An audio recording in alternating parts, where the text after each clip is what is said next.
My name is Katie McDowell, and I am a BSN student nurse from Methodist University. This morning, I will be teaching you about infection prevention in burn patients.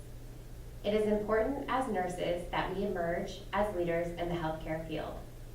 As nursing leaders, we must use the most up-to-date infection control measures when working with our burn patients.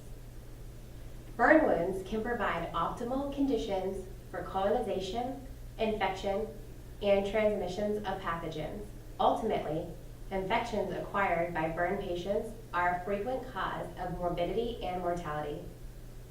Burns covering more than 30% of a patient's total body surface area have an immunosuppressive effect and are at risk for rapid bacterial colonization. As you know, due to the high temperature sustained during an injury, a burn site is considered to be sterile. But it is important to note that some gram-positive bacteria survive this thermal insult. Located deep within the sweat glands and hair follicles, these bacteria will heavily colonize the wound surface within the first 48 hours, unless a topical antimicrobial agent is applied. As a result, alterations to the patient's normal barriers to microorganisms leave a severely burned patient vulnerable to infection.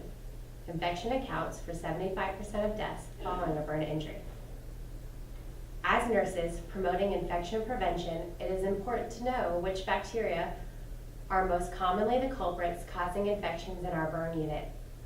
In the United States, Pseudomonas agranulosa is the most common pathogen causing invasive infections in the burn patients. Infections with K. pseudomonas and E. coli are the major causes of mortality in burn patients. Did you know that the bacteria methicillin-resistant Staphylococcus aureus produces an exotoxin that leads to skin graft failure and non-healing burn sites in our patients?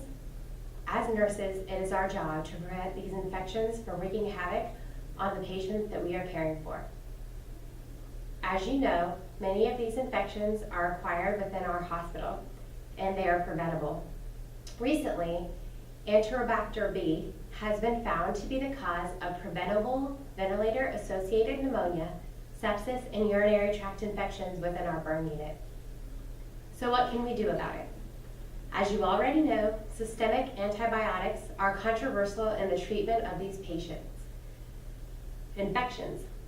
Physicians have become aware of increasing risk of bacterial resistance to these antibiotics.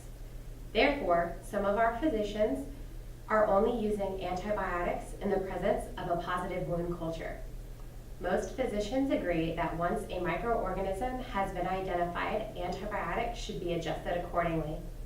As nurses, we should stand firm behind this decision.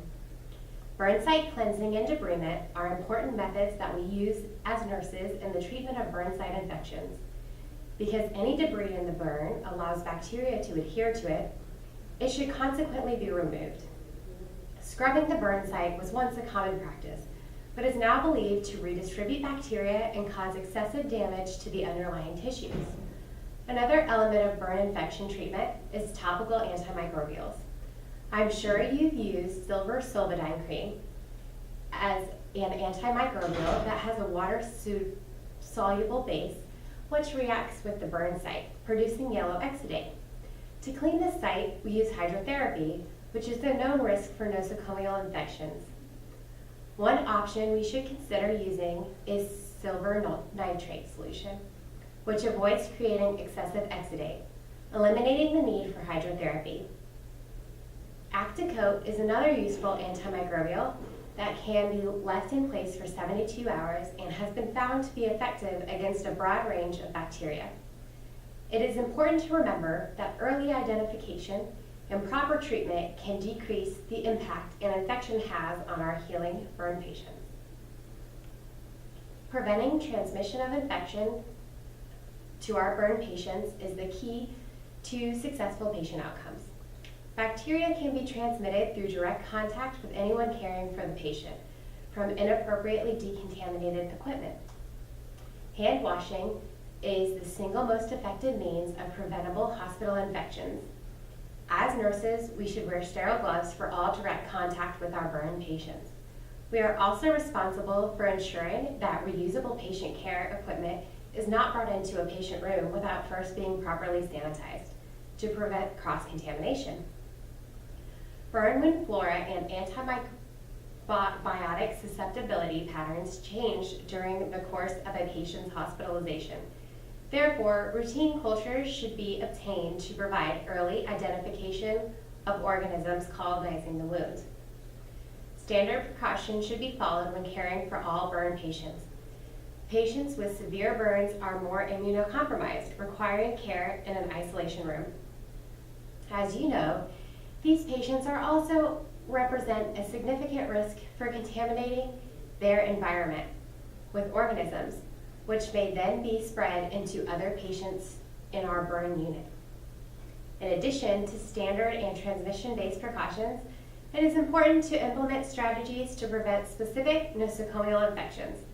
Catheter-related bloodstream infections can be prevented by inserting intravascular catheters through unburned skin as far away from the burn site as possible.